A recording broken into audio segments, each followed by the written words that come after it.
একটা ব্যবসায়িক দল, এটা কোনো রাজনৈতিক দল না। যারা বিএনপি করে আমার মনে হয়েছে প্রত্যেকে তার নিজের ব্যবসার জন্য রাজনীতি করে, নিজের জন্য ব্যক্তির জন্য নির্বাচন করে। তাই এই অরাজনৈতিক অসাংগঠনিক এবং মেরুদণ্ডহীন দলটা থেকে আমি নিজেকে মুক্ত করেছি। এই পরিপূর্ণ পবিত্রতার দিনে আমি এই দুধ দিয়ে আমার গোসল। পূর্ণ এইবার শেষ করে দিলাম একবারে, কলঙ্ক একবারে শেষ করে দিলাম। আল্লাহ তুমি বাকি দিবেন, ভালো কথা দেখছে, ভালো কথা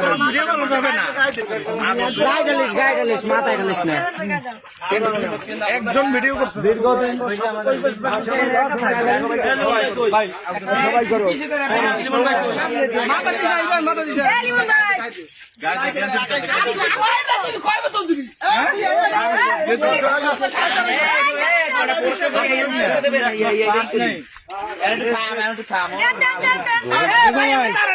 আপনি দল থেকে পদত্যাগ করলেন কেন এবং দুধ দিয়ে গোসল করেন কেন, সেটা একটু বলেন। আমি দীর্ঘ বছর একটা দলের সাথে ছিলাম, যে রাজনৈতিক দলটা আসলে আমার এত বছর পর মনে হয়েছে একটা ব্যবসায়িক দল, এটা কোনো রাজনৈতিক দল না। যারা বিএনপি করে আমার মনে হয়েছে প্রত্যেকে তার নিজের ব্যবসার জন্য রাজনীতি করে, নিজের জন্য ব্যক্তির জন্য নির্বাচন করে। তাই এই অরাজনৈতিক অসাংগঠনিক এবং মেরুদণ্ডহীন দলটা থেকে আমি নিজেকে মুক্ত করেছি। এই পরিপূর্ণ পবিত্রতার দিনে আমি এই দুধ দিয়ে আমার গোসল।